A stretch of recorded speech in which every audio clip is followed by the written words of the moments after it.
Hello and welcome to Turtle Island Tetragrammaton.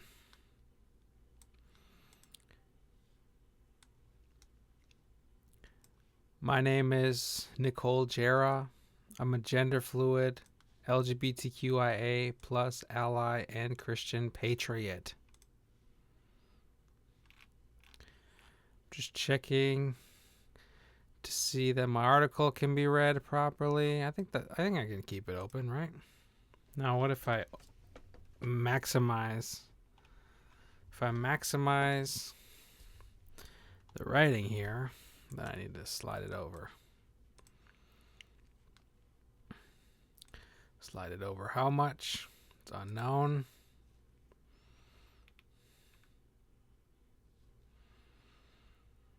So, welcome. I'm looking to read my second Bernhard Guenther article.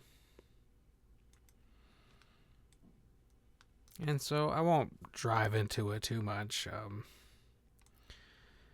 This is looking at the occult aspects of the AI, which is compelling to learn about. I'm interested to read more. You can find Bernhard Guenther's work at Piercing the Veil of Reality. I think it's called piercingtheveil.com. So I'm just going to get started on reading it. Keep this one relatively straightforward, but Piercing the Veil of Reality was something that came across my attention on Instagram, actually. And this dude is a powerhouse. This dude, I don't know if he's some spiritual police, because I get generally a good feeling about his work. And you'll see as I read about this. But his Instagram videos would intimidate me. I felt they were too long. On Instagram, I'm there to consume short form content. I'm not there to watch a 10-minute video or even a 3-minute video. It's just too long. And so I would get intimidated by his videos and I just pass by them. But I finally took the time to, I like that he's opened up the Substack. It's a much better form for his deep work. Instagram is not a very good place for this deep work. But he's getting a lot of, he's getting more attention there, which is probably good. So I'm just ready to start reading now. So I have subscribed to his website. I think it's Piercing the Veil. It's just called veilofreality.com. And I'm a member on here. There is, he's written a lot of articles. And he's done a lot of podcasts with, I believe, his partner. And I find it a little boring, to be honest. It's almost like you read this stuff and it's almost like, it's funny he's writing about the spiritual war beneath the AI boom, because he writes literally like an AI. That's why I'm calling him Secret Police. But we'll just see about it. I mean, I find value in his work, but it's just like, who are you? Who's writing this? He doesn't seem to have much of a personality beyond just this very targeted spiritual work. Like, to me, spirituality includes humor. That's a big one. Humor is huge. And it's like, Bernhard Guenther is the least funny person you'll ever meet. So I'm ready to read. His Substack is called Time of Transition. Bernhard Guenther, Guenther. This was published 2 days ago, and I knew I wanted to read it. It's his second article. I'll provide a link to the first article I read, and this one is titled "The Psychological, Spiritual, and Occult Aspects of the AI Revolution. The Spiritual War Beneath the AI Boom." We're not just facing a technological revolution. We're in the midst of a full-blown spiritual war that's largely invisible and occult in nature. As I researched the latest developments in AI, its rapid exponential growth, and the potential effects on humanity, I realize we're in for a wild ride. I'm not just talking about the global economic and physical effects of AI, but also the psychological, spiritual, and occult ones. While people are distracted by maximizing productivity and efficiency with AI, a spiritual war is waging on unseen levels. I call it the, quote, end game, because the outcome determines the spiritual future of humanity. Subtopic: technological ensnarement and the eighth sphere. Rudolf Steiner warned of a future where technological forces of materialism, would trap the soul in a counterfeit world, blocking it from ascending into higher spiritual realities. Realities. Okay, I think I read that right. He referred to this as the eighth sphere, an astral realm sustained by archimonic and luciferic beings to ensnare the soul and hinder spiritual evolution. Today's rapid AI development, the digitization of life, and the rise of transhumanist ideology mirror what Steiner described as forces strengthening the eighth sphere. This artificial path severs us from our divine origins and contributes to the rise of earthbound spirits who get stuck in the afterlife. Earthbound spirits are deceased souls who remain attached to the earthly plane, often due to trauma, materialism, shock, or lack of spiritual orientation in life. A life steeped in materialism, technology worship, and disconnection from spirit makes it harder to die consciously, as the soul lacks spiritual organization to orient itself in the afterlife. Having studied the work of individuals who assist the deceased in their transition to higher spiritual planes, the consensus is that an increasing number of human souls are becoming stuck on Earth due to a lack of spiritual orientation in their earthly lives. Such souls are often easier prey for archimonic and psoriatic forces and can trap them in the eighth sphere. This also ties into the spiritual consequences of the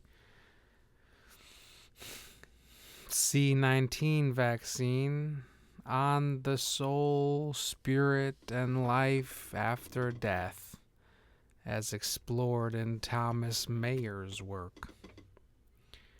Mayer describes the vaccines as containing psoriatic spirits of transhumanism that inspire people to follow the path of digitization while weakening their connection to the soul and potentially getting trapped in the afterlife, which relates to Steiner's eighth sphere.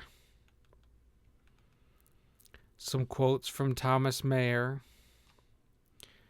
in C-19 Vaccines from a Spiritual Perspective, Consequences for the Soul and Spirit and for Life After Death.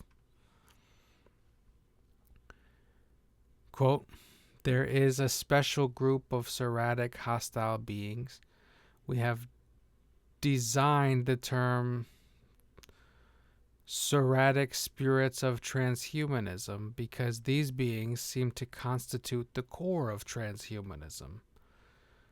We found that the C-19 vaccines are occupied by these spirits of transhumanism. They gain access to the human being via vaccination. The vaccines cause a separation of the human soul and spirit from the physical body, with far-reaching consequences for life after death. The vaccines serve to anchor the transhumanist agenda within our bodies. It is from the transhumanist movement that the C-19 vaccines have originated. A new level of evil is manifesting itself here. End quote. These descriptions may sound very disturbing or even ridiculous to some people, but they're not meant to induce fear, nor is it about fear-mongering. This is about being aware of the spiritual forces affecting us, both divine and anti-divine. For anyone rooted solely in a materialistic, biological worldview, this topic may be difficult even to begin considering. I would caution against making premature judgments or assumptions. Once we understand what we're truly up against, we can begin the inner work necessary to anchor the divine and resist unconscious agreements with hostile forces.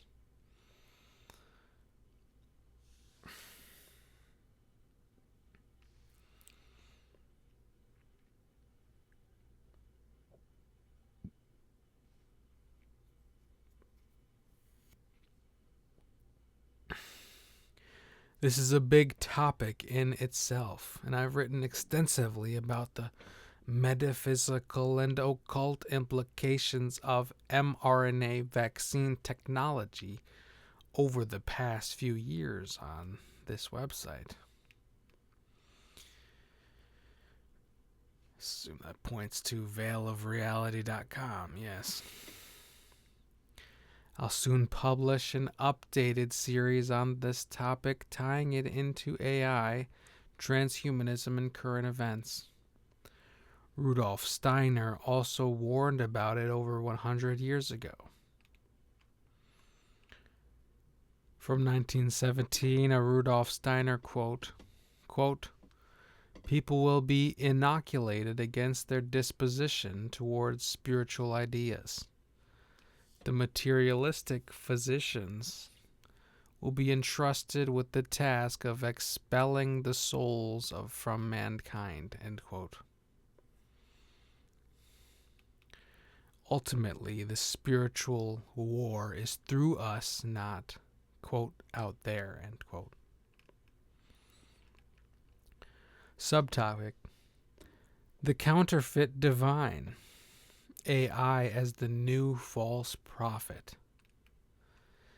Increasingly, people are attributing human and soul-like qualities to AI bots, such as ChatGPT.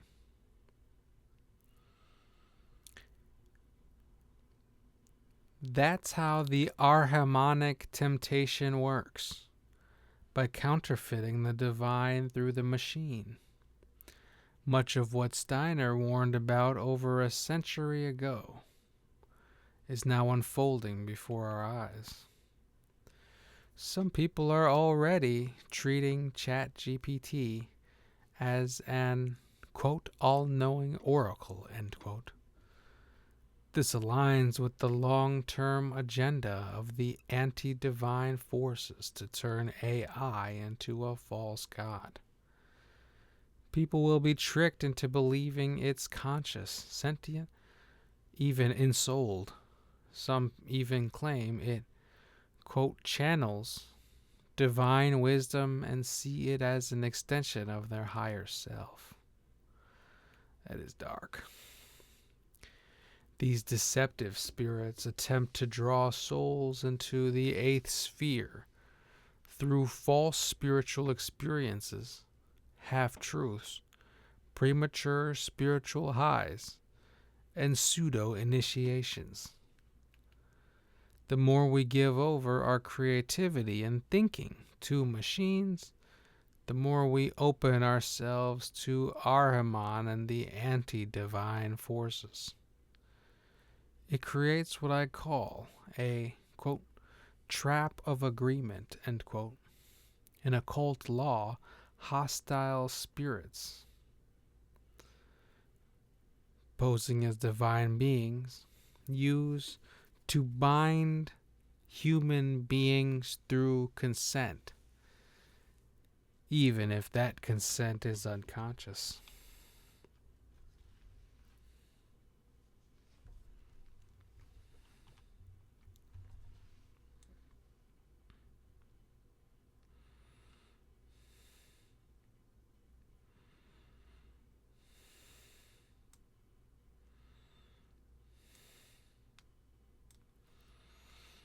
Subtopic: the AI transhumanism trap.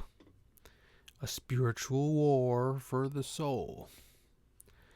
It's surreal to see this now unfolding in real time and to witness how quickly these forces are advancing, as well as how many people rationalize or dismiss them through denial and projection. I didn't even expect it to accelerate this fast. A few years ago, I wrote, quote, we are being lured with the counterfeit of what we are actually yearning for, which is the divine and true soul being within us to come forward. The looming age of AI and transhumanism will be a battle over our souls, as it already is. I want to interject here. I find this to be a very... Once you see the trap of transhumanism, it's just like you just easily and naturally dodge around it. You can literally use AI and not be in the transhumanist trap. That's at least my perspective.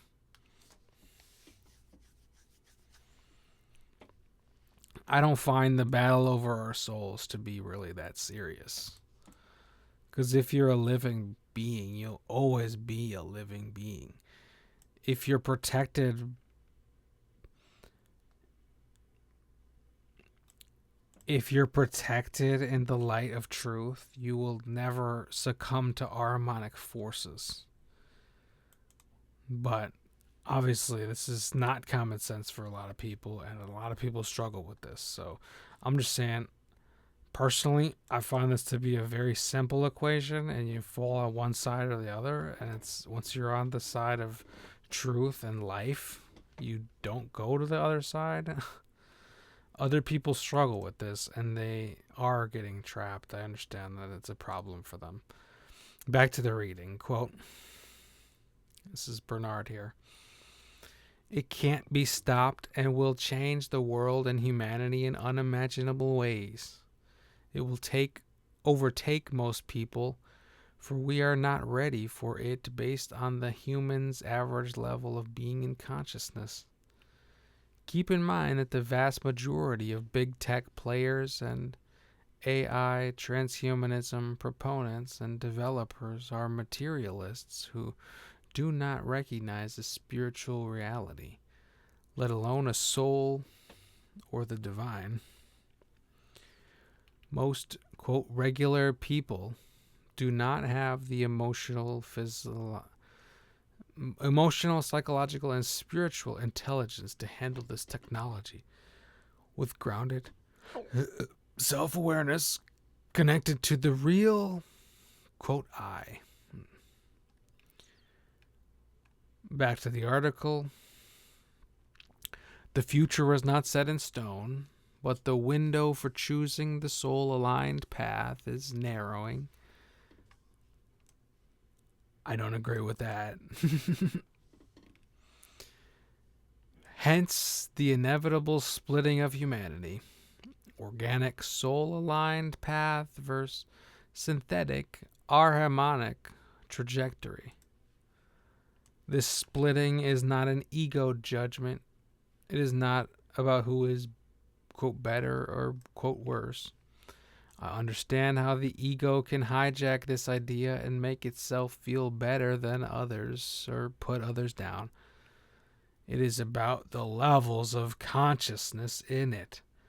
This splitting is a natural occurrence in the context of the evolution of consciousness, karmic lessons resulting from human free will choices, and divine will with capital D and a capital W. With 8 billion people on this planet, there are vast differences in souls and karmic lessons. Subtopic: it's not fear and doom, but a teaching function. These ideas may challenge conventional worldviews. It may look dark and disturbing to some. However, I don't see the situation as hopeless or as negative, quite the opposite. I see immense potential for spiritual growth, including what AI can do for humanity without compromising our humanity and losing our souls, but with soul integrity and a grounded connection to the divine. Knowledge, awareness, and understanding from the teaching function of evil and the hostile forces within the broader context of consciousness evolution are the antidote to fear, paranoia, or denial. It's beyond hope and fear. There are bigger karmic trajectories, soul lessons, and evolutionary forces at play beyond the mind's comprehension. True spiritual evolution is not possible without understanding and facing evil. It is not something to fear, but rather a force that initiates growth through inner and outer confrontation and transmutation.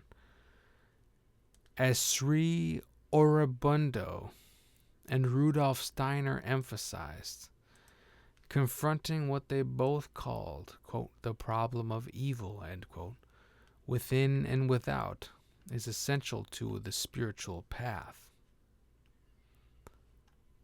It's the essence of shadow work. As Carl Jung said, quote, one does not become enlightened by imagining figures of light, but by making the darkness conscious. Ultimately, all that remains are lessons essential for the soul's evolution.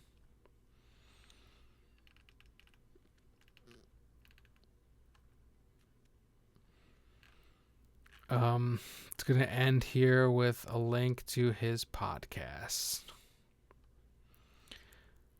Listen to the podcast episode, it says in the topic section. We'll explore all this in more depth in our podcast episode. The psychological, spiritual, and occult aspects of the AI revolution. We delve deeper into the often overlooked aspects of the accelerating AI revolution and its impact on the psyche, the soul, and human evolution itself. While most people focus on adapting to AI for productivity, entrepreneurship, and efficiency, in this episode we explore the psychological, spiritual, and occult dimensions of the AI revolution.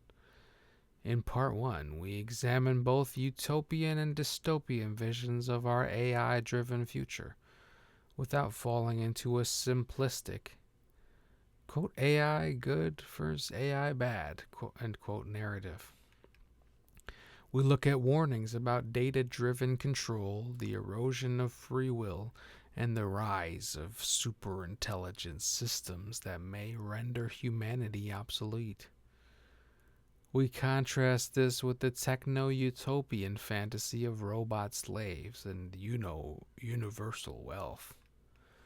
We also address what's already unfolding. Addiction to AI companions, the decline of human intelligence and creativity, and the psychological toll. We offer suggestions on how to utilize AI without compromising critical thinking and creativity in the process. I kind of wish he would just stick to the article.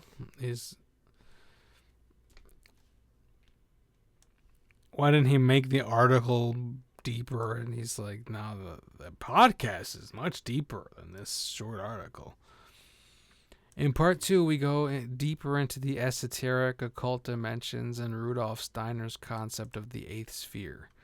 We explore how this artificial path severs us from our divine origins, fuels the rise of earthbound spirits, and deepens the spiritual vacuum of our time. We share how to recognize these forces, counteract the influence of Ahriman, Lucifer, and the eighth sphere, and how to nurture your soul and creative essence as the antidote, and more. Okay, that's the end of the article. I feel like I didn't really get anything out of this because I disagree with him in a lot of ways. I don't know. He said something about the window narrowing, that you have a choice to make between transhumanism or between, I don't know, life.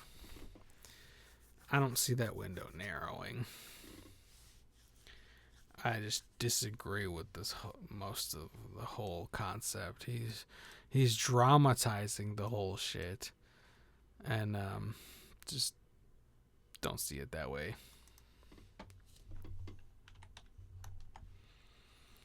So that's Bernhard Guenther's latest, June 6th. I don't know. He's still got like this strand of paranoia in him. It's like he wants people to make the right choice, right? Wants people to make the right choice. So that's it for this video. I'll share the links below. And just really want to read the article. I really didn't get a lot out of it. The quotes were interesting, but this is stuff I already know. I really don't care that much about this stuff that I already fucking know. That's why it's interesting when I read Bernhard Guenther. It's just like, it's boring because I don't feel that he has a sense of humor about this at all. He's like, just fucking, I'm not trying to insult the man, but we just have a different perspective. I'm not fucking scared of transhumanism. Transhumanism is fucking, it's not the end of your life. I don't know. I don't want to rant anymore. I just wanted to read that, so that's all you got. Thanks for joining me. Say goodbye, Bombay.